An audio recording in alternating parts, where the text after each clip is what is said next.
Great. Well, welcome to this session, and thank you for being here, be it physically or virtually. It's a challenging time of the day, so first and foremost, thank you to the panelists for coming. The title of this session is Treading Responsibly, Charting a Decarbonization Strategy. And my name is Olivier Lavinal. I'm the program leader for sustainable development in the South Asia region. Very happy to be joined by three of the four panelists. The fourth one will be here any minute, namely Mr. Hendrik Rosenthal, Director Group Sustainability at CLP. Welcome, Hendrik. Mr. Alok Verma, Head of the Corporate Strategy and ESG at Ashok Leyland, and last but not least, Ms. Rinika Grover, Head of Sustainability and CSR at Apollo Tyres. And I should mention right from the start that this session and event is coordinated thanks to Apollo Tyres and FICCI. So special thanks to them. Let me say a few words about the way we thought to structure this session. We will give the floor to Rinika quite quickly after a couple of opening remarks to set the stage of this session.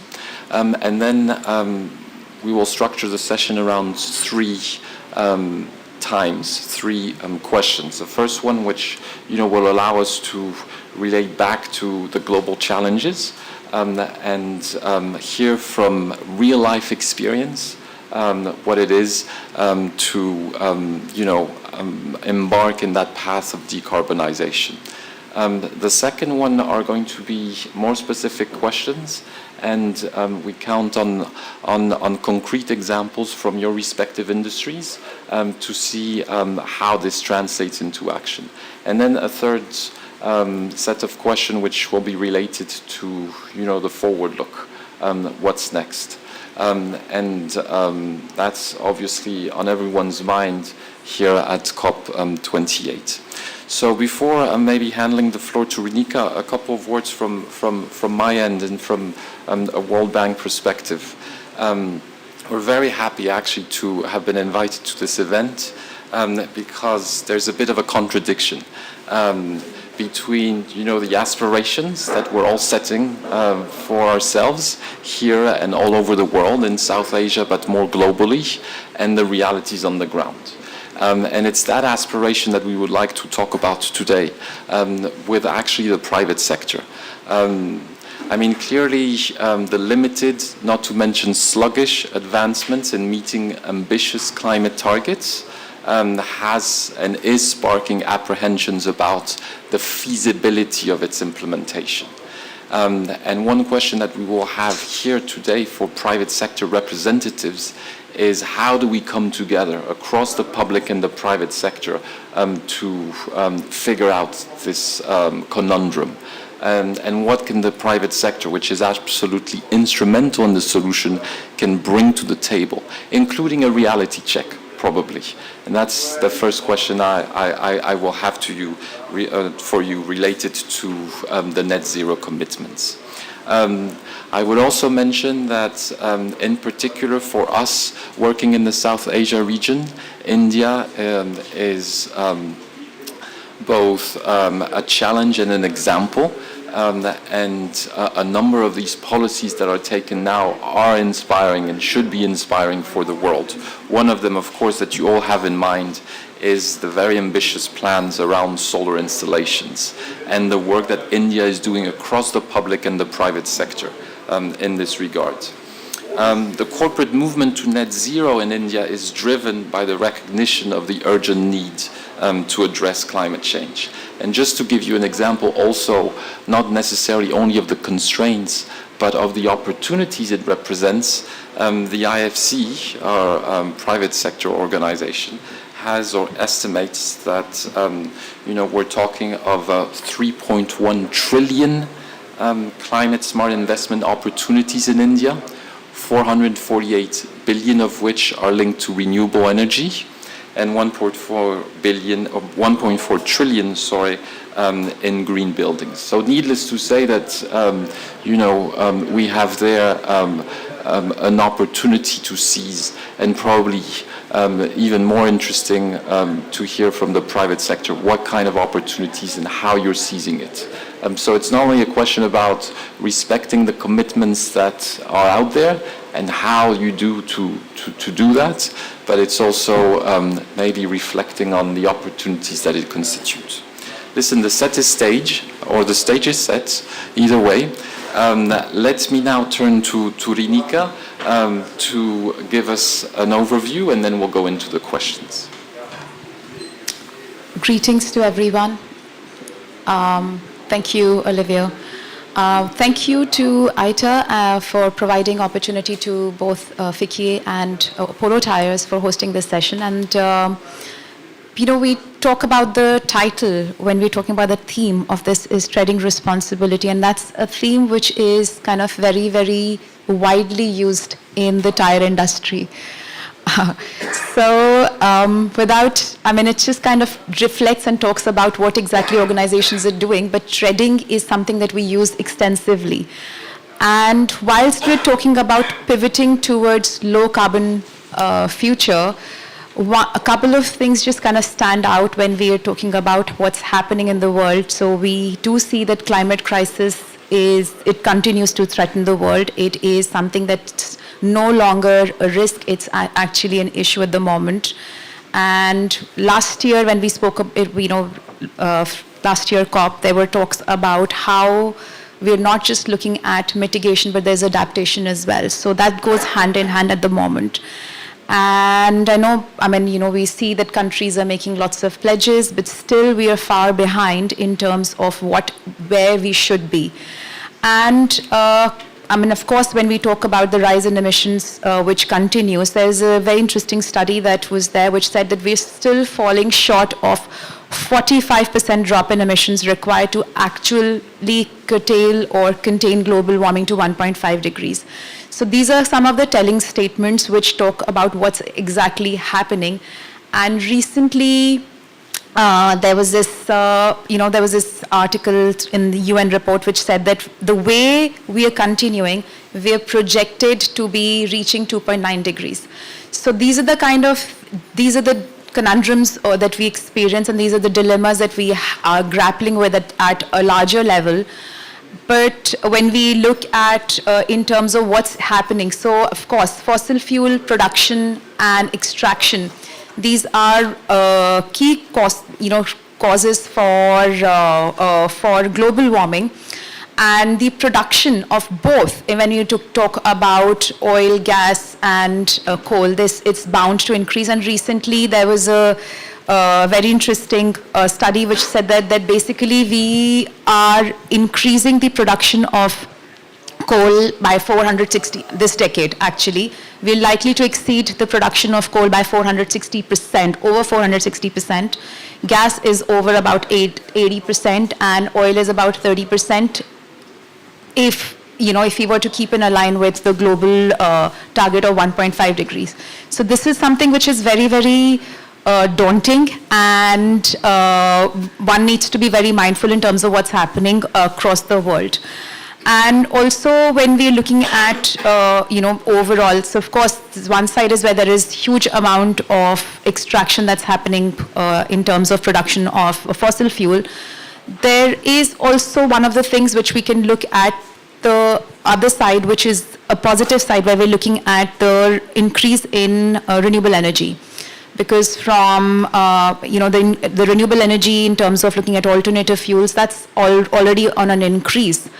However, one thing that needs to be very, very mindful and kept is that even with the growth of renewable energy, the dominance of fossil fuel continues, and it still sits at 82% of the total global energy, as it was last year as well. So one side we see the renewable energy increasing, and the other side we still see the fossil fuel consumption is still consistent, and it's still the same as it was last year. So, I mean, you know, of course, when we're talking about alternative sources and how do we reach net zero commitment, I think we have an aspiration which is really, really huge and magnanimous, and to see what's happening. So one side we have a net zero target. On the other side, we see all these things on an increase, specifically the use of fossil fuel.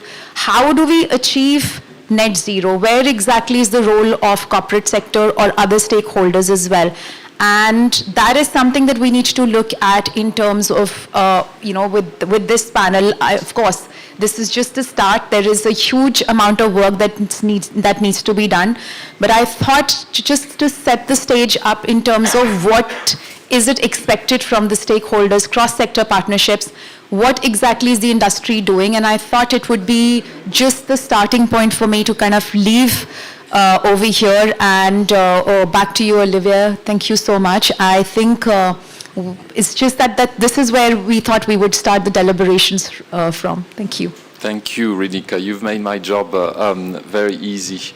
And precisely, it is because, to use a word you used, Rinika, that it's daunting, that it makes all the more sense to raise these questions and to ask them, our panelists, to be very concrete about the responses. But before getting into the specifics of how concrete you can be, I was wondering, Hendrik, if you could share your reflections, Hendrik and Mr. Verma, if you could share your reflections about how tenable is the net zero commitment. You know, of course, starting from, you know, your own experience and your industry would be great. But let's just pause here and reflect for a second on the implementation and its feasibility. Well, how tenable? I mean, I think it's pretty straightforward. It is very much doable. Mm-hmm. It is a must. It is what we need to bring together going forward to avert the climate crisis, right? It's quite simple. That's a simple answer, but how do we go about doing that, right? That's the challenge. And it really does require a transformation, fundamentally, from my perspective, of the energy system. That's where the biggest carbon footprint sits. And if I can then take my view and my industry's perspective on how we transform, I represent CLP Holdings. We're an electric utility based out of Hong Kong. We have investments across Asia Pacific, that is in mainland China and India. We have a 50% shareholding of Aprava Energy, and we also have significant investments in Australia. We have about 5 million customers.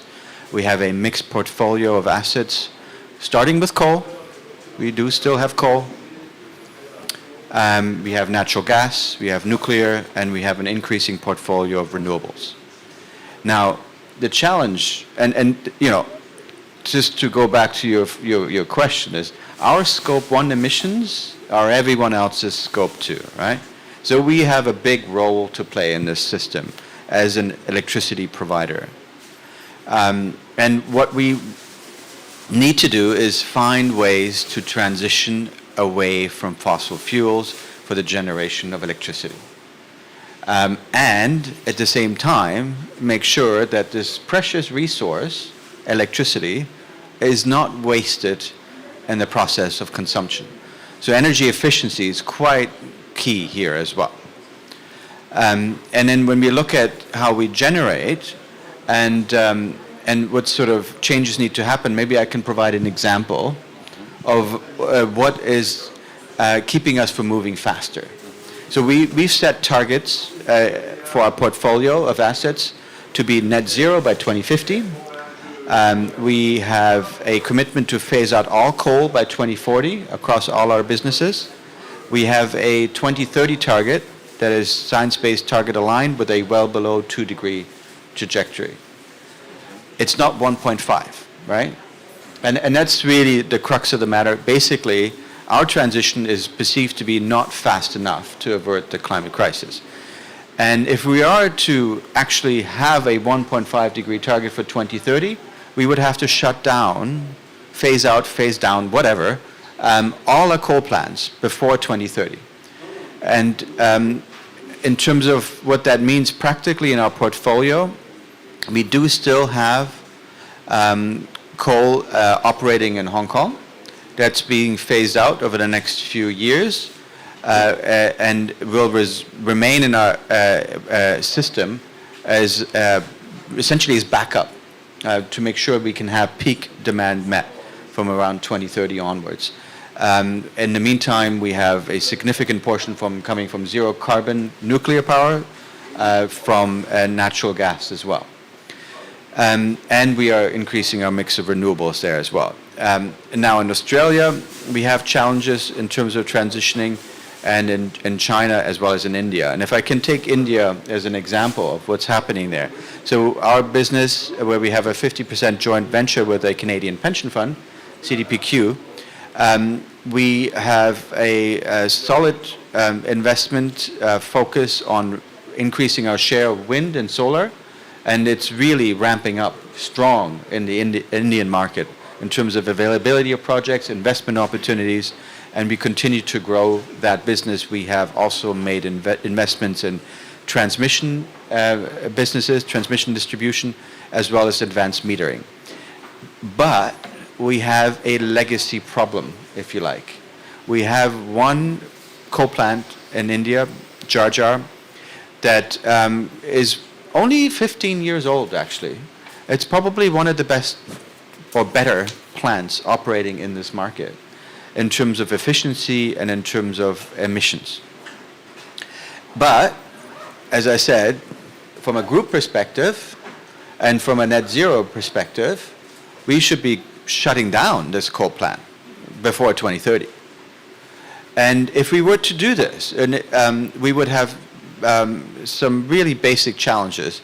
And one is we have an agreement with the government, there's PPAs in place that says this plant should run till 37, and we simply would not be able to get agreement that we could get out of this or have an early shutdown. There was a lot of discussions yesterday, in particular on Finance Day here at COP, about financing an early phase out of coal, with GFANZ leading the way, the Monetary Authority of Singapore being very much supportive on this front, and various banks also providing mechanisms to facilitate an early phase out, including now also bringing out methodologies where you could possibly create transition credits, a type of carbon credit where you have avoided emissions being accounted for, and that being the mechanism to enable you to forego your losses as such, your economic losses, by shutting down early, right?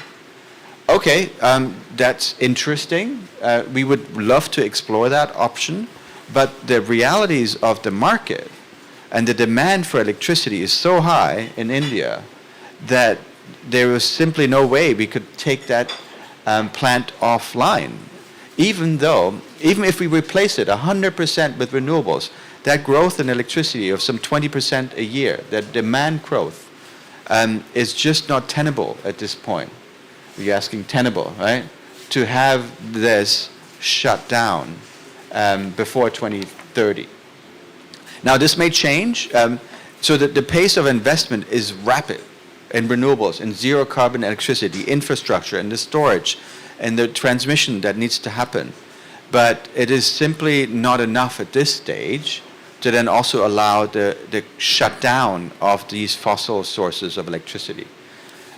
That's a remaining challenge, but we are open, and we will continue to explore all opportunities. What I find so promising is that there is these financing mechanisms coming through, and they are indeed applicable for other markets. Mm-hmm. And Indonesia, Philippines have been brought forward as examples where this is actually happening, and we're very supportive of that. But for our own portfolio at this juncture in India, we are a bit constrained by the realities of this demand, of this electrification actually that's happening, which fundamentally is a good thing in many respects.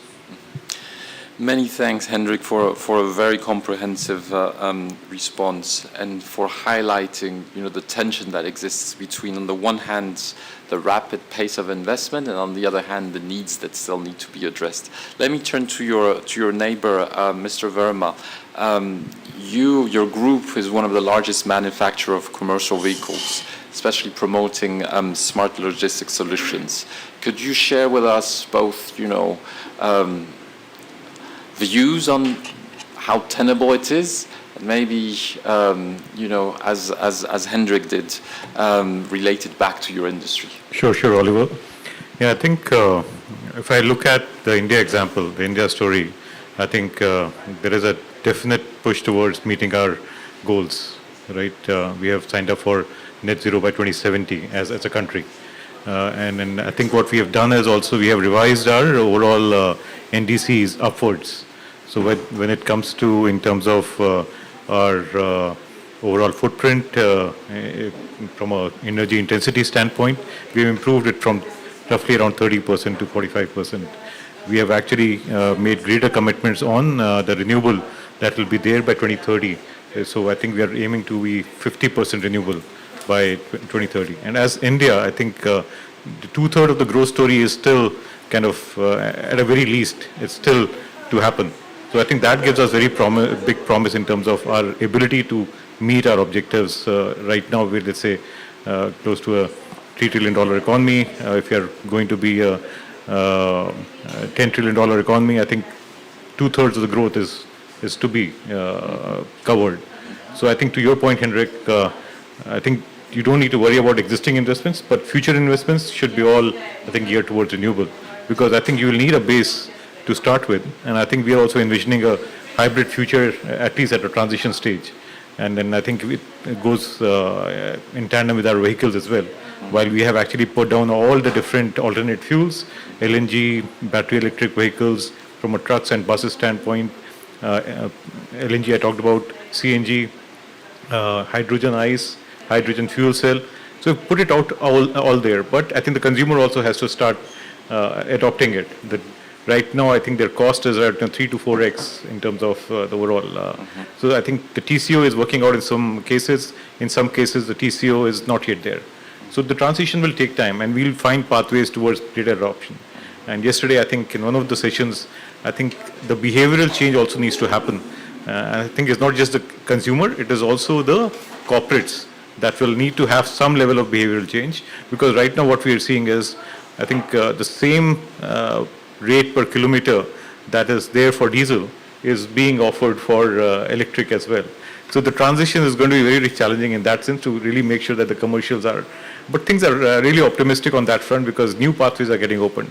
It's new business models are coming up.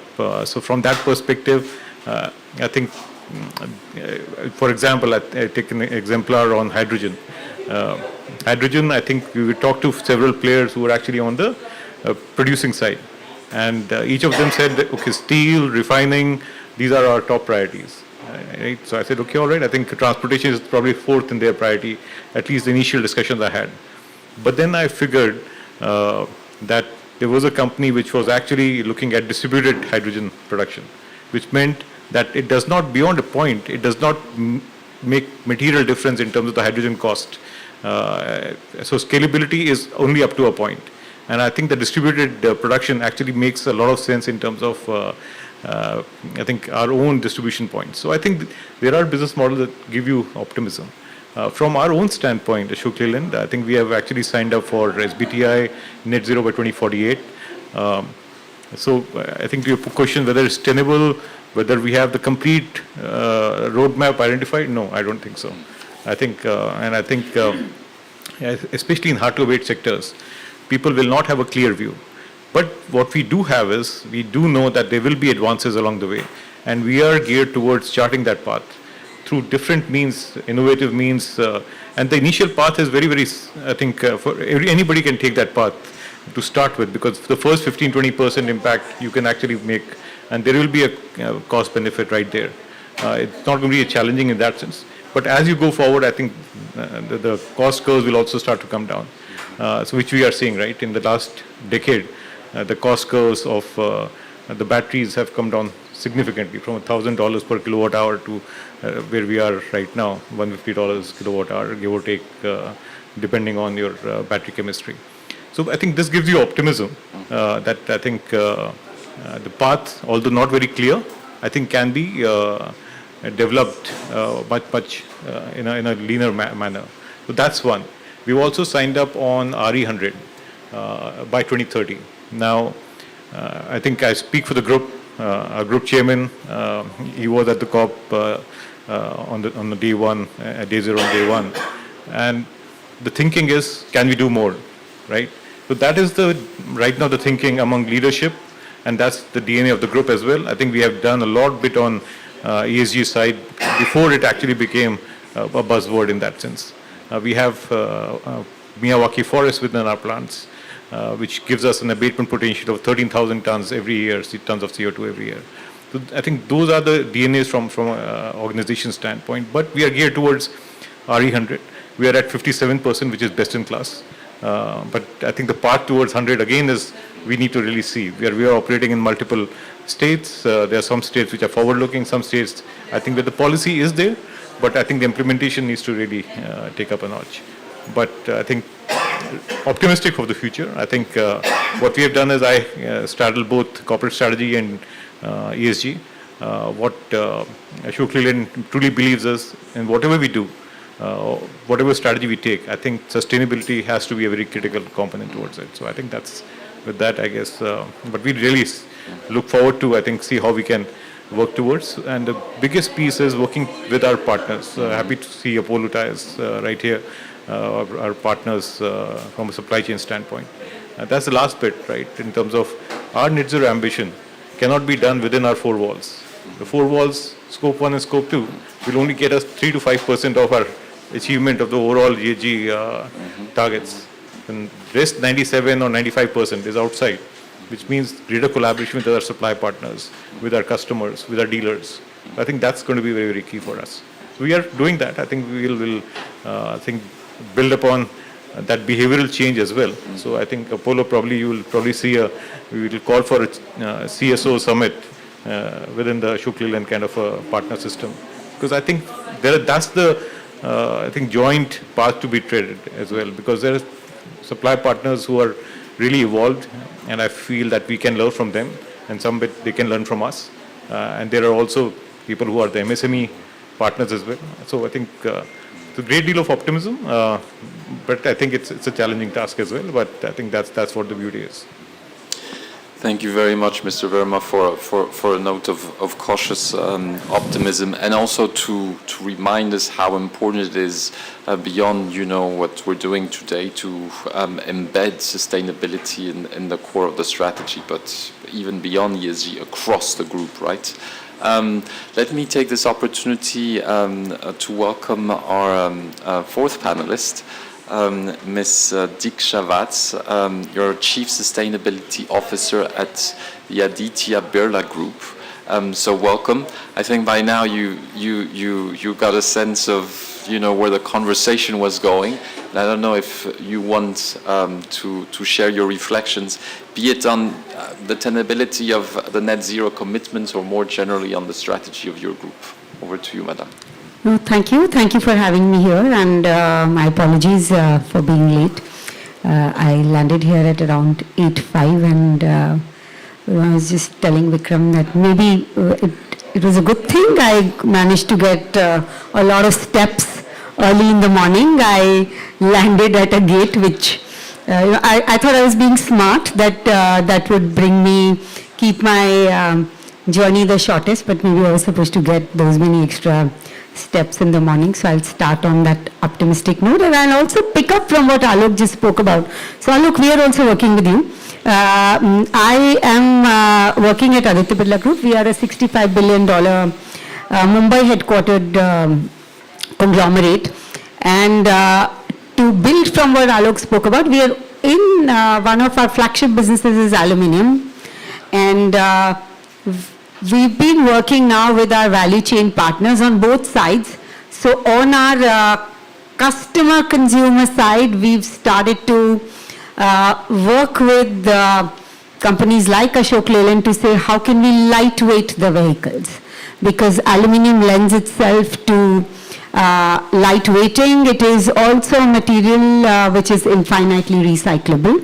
So that is a part of the way we are looking to decarbonize, which is to say how product stewardship lends itself as a lever to decarbonize. In the transport and mobility sector, how we are looking at it from Aditya Birla Group is through the whole concept of product stewardship, whether it is to lightweighting of commercial vehicles, which Hindalco is working on, lightweighting of passenger vehicles, which are downstream aluminium business Novelis has been working on for many years now with Ford and JLR.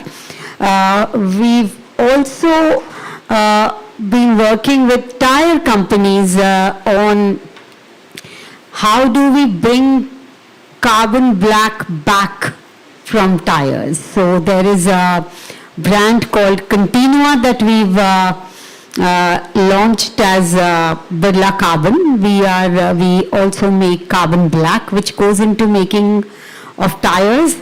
So therefore, that's one big lever on how do we use circularity and product stewardship to not just make what we do as a corporate lever to decarbonize, but it also helps in decarbonizing economy as a whole. That, how do we decarbonizing economy and also keep ecological footprints lower?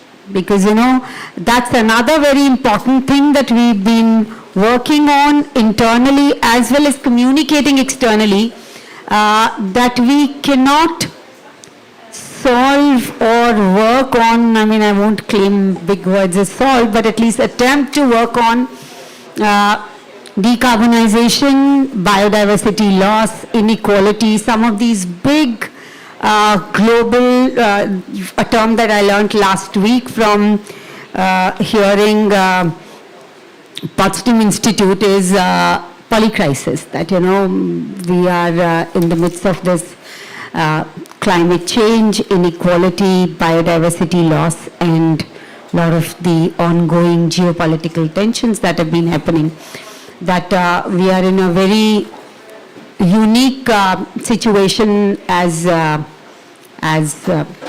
global citizens, and therefore, if I was to just go back and forth between this, then I would talk about so recycling, circularity, which is what we've been looking at.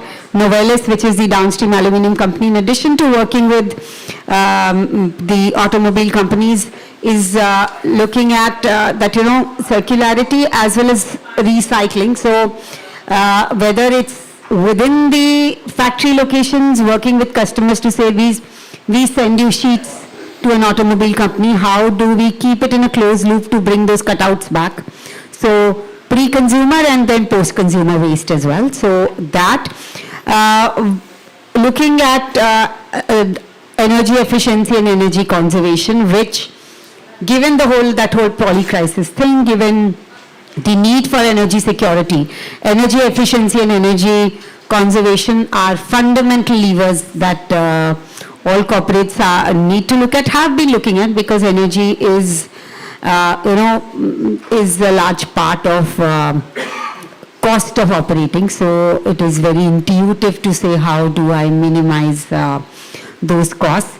Then it's about switching the energy type. So that is coming, for example, in our cement business, we are doing it by the way of waste heat recovery, because in that process, whatever is an energy intensive process where we run operations at 1000 degree plus, there are opportunities to recover that waste heat. There are opportunities to recover calorific value of waste gases, which is what happens in carbon black, that the gases that come out of the reactors are laden with organic material. So how do we use that gas to run our operations? Actually, all of the carbon black operations are energy positive. but many of them are also carbon positive, that, we kind of send that energy, sell that energy to to other factories in locations.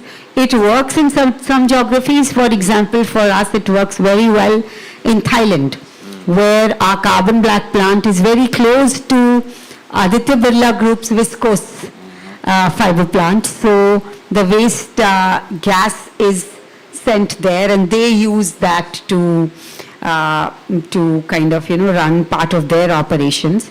That, and then for carbon black, of course, it is a lot around finding alternative raw materials itself. And towards that, we've been working on another pillar, which is around research, that how do we find alternative sources of making carbon black, whether it's through slag or a magic bullet, if it was to be found, could be that could making carbon black be a CU out of the whole CCUS? That, can we capture carbon in a way that it becomes utilizable as carbon to make carbon black? So a lot of work going around that. And I think I'll close my comments there. Thank you. Thank you very much. No, extremely helpful. You talked about value chain partners, right? And I think, Rinika, that a number of our panelists referred to the work of Apollo Tires, not so much or not necessarily as one of the organizers of the session, but also as a business partner. Do you want to share your thoughts, and feel free to also react to what your colleague said, and to bring us, as time is now, counted, to bring us some explanation about your own decarbonization strategy and what you announced. Over to you, Rinika. Thanks. Actually, it's a great pleasure, because obviously what Diksha mentioned from Aditya Birla and also what Alok mentioned from Ashok Leyland, we're working with both of them. So of course, when you talk about the decarbonization strategy of Apollo, it's I would just say it's not just contained to within the organization, but we also look at our value chain extensively, because that's a extended part of the business. Saying that, of course, when you talk about tire industry recently, when you're looking at it, it's a very emission intense and resource intense, and it's recently been coming into the limelight even more with all those pollutants in terms of microplastics, because obviously there's a lot of research that's happening in this space. And it's not just us who's experiencing those challenges, but it's also other tire companies as well. So one most important thing what we've actually been working on is looking at, there's a collaboration and there is a knowledge sharing platform. So be it for our European operations, ETRIMA, which is where we kind of share how to overcome such challenges, and also in India, various forums, specifically Atma. These are one of the areas where we can actually look at how we can overcome certain challenges. But as an organization, we have made a commitment of being carbon neutral by 2050. But that's just a long-term vision. But what do we do now is very, very important. So we're not looking at in terms of, at the end what needs to be done, but we've actually pegged it till 2026, 2030. These are the kind of goals we've looked at. Hendrik mentioned about scope 2. Your scope 1 is other people's scope 2. So we actually look at, I'll start from that actually, because we were just generally chatting about it. We have a huge emphasis on reducing our scope 2 emissions as well. And that's something we've looked at overall in terms of by 2026, where exactly do we see. So we've taken some commitments as well. So we've said that 35% of our intensity improvement for scope 2 emissions by 2026. We have very, very importantly looked at increasing our RE journey. So we've actually embarked on, and we've not only in our Indian operations, we've looked at overseas as well, where we can actually draw energy from our resources, where there is moving away from the usual fossil fuel or grid side. So we've been looking at that as well. In terms of scope 1 emissions, and that's something we talk a lot about. when you're looking at overall running manufacturing processes and within operations, I mean, when you look at the tire life cycle, pardon me, tire life cycle, there are various phases. So manufacturing phase is where you still have control. So we have moved some of our plants to not use fossil fuel, and we've been moving to biofuel, use of biofuel completely. And that is reducing, and we have commitments for emission reduction in scope 1 as well. But within the manufacturing, I'd still say it's still easier to control because you can play and you can, like put investments and you can reduce it. But one of the critical areas for a tire manufacturer is this, and I think for the rest of us as well, would be scope 3 emissions, because when we have to reach a net zero commitment or a net zero target that most of the countries are moving towards and the industry is moving towards as well, that is one of the really critical areas. So when I look about the tire industry, so to speak, you have use phases where the maximum emissions generated when you look at the entire life cycle of a tire. Then there is also production of raw materials. So one of the essential elements that we've looked at is, of course, how we can actually increase the sustainable raw material within our within our tire mix. And that's something we've been looking at. So of course, not just looking at natural rubber, getting natural rubber through the right sources, being a part of a global platform for sustainable natural rubber. That isn't just enough. There are other areas as well. So we have been testing, and there's a lot of R&D that's been going on in terms of how we can actually use recycle materials, or how we can actually embrace circular economy in the right spirit.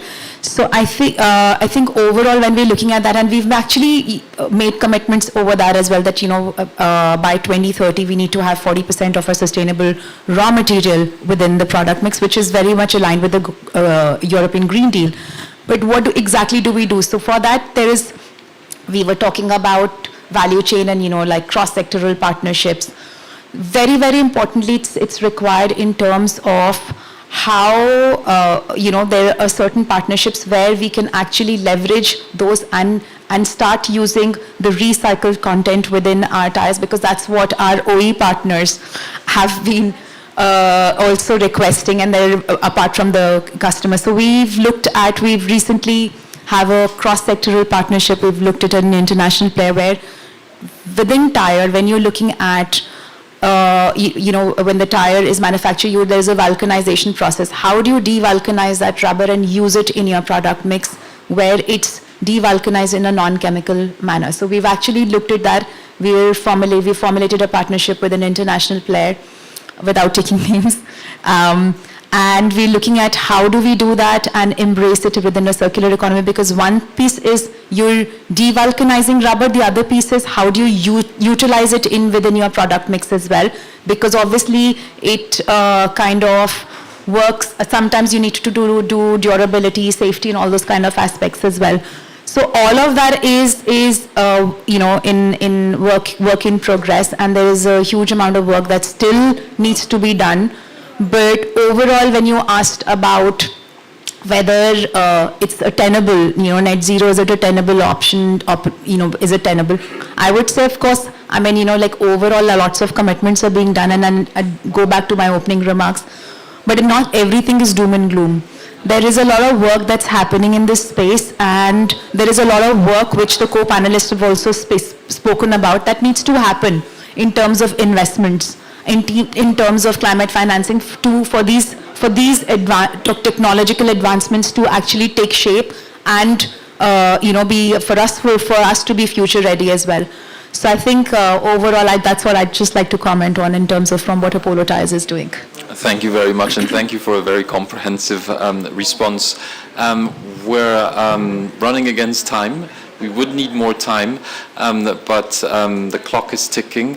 So maybe I'll just turn once more to each and every one of you to basically share your reflections, not so much on COP28, but on the road ahead in terms of decarbonization strategy, on how important are businesses to drive innovation and to strengthen collaboration, since you all mentioned this.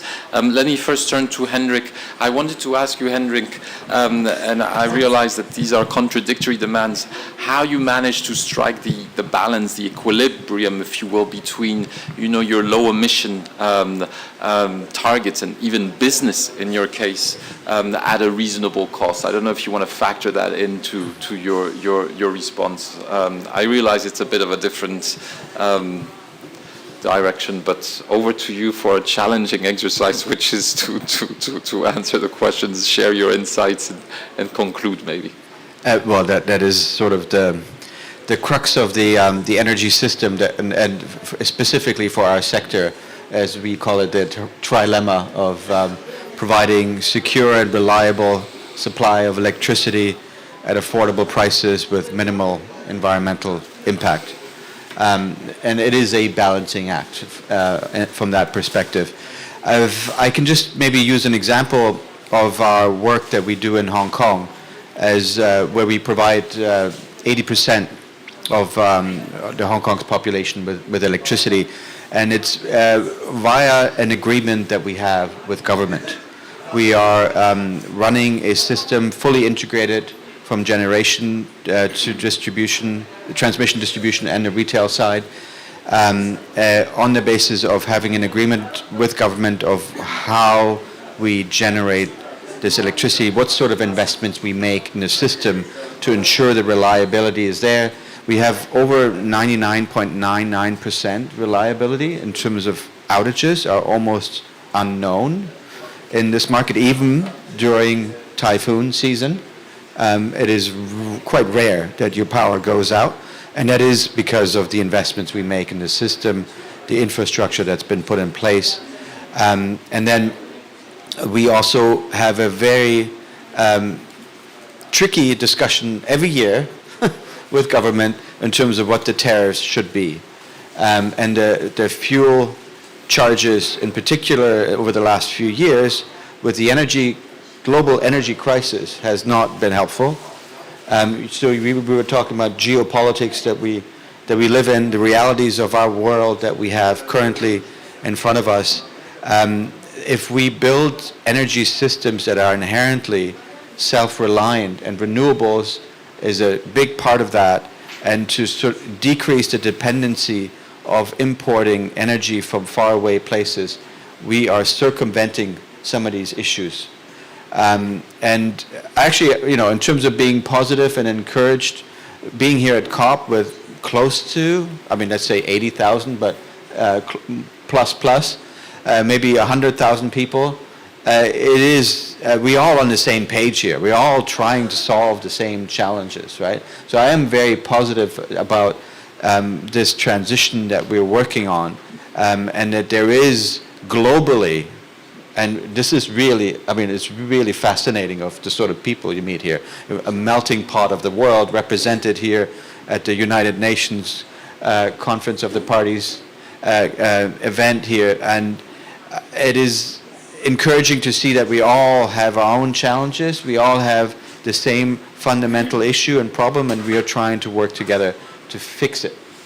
And if you then take that home, right, and for us, and going back to my market, bringing back to Hong Kong, what that means is affordability is a real issue as well. So we've had some challenges in negotiating with government in terms of what our investments should be for decarbonizing further and accelerating the pace of our decarbonization of the electricity that we send to customers. From the perspective of we need to make sure that electricity remains affordable and it doesn't create fundamental hardship to the families, to the communities that we serve. Now, that doesn't mean that we are off the overall mission to decarbonize. It is just about pace, and that's what the point I was trying to make earlier as well. We are not meeting a 1.5 degree target for 2030, but we are well below 2, and that's not bad. Is it good enough? No. but we continue to focus on this path and make sure we get that done. If we can do better, we review continuously. And we have this commitment as well as a corporate to review our targets no less than every 5 years. Can we do better? What has changed in our markets? And as I just alluded to earlier, these financing mechanisms for an early phase out of coal, these are new. They may not work in the example that I cited for India, but maybe in 5 years' time, we can revisit this conversation in a few years' time. And these mechanisms are in place. And in the meantime, other higher priority assets around the world in these grids are benefiting from these challenges. So step by step, we will get there and we will get through this. Thank you very much, Hendrik. Can we do better, Mr. Verma? Sure can. I guess, I think I talked about the product stewardship that we have actually put across in terms of new products, alternate fuel vehicles. So that definitely is there. But for decarbonization journey, any corporate will go through multiple stages. The first one essentially is realizing what your baseline is, right? It starts from measuring that. And we are trying to see within our supply partners, there are some who are very, very sophisticated. And in some cases, people who don't have a perspective in terms of what is their current footprint.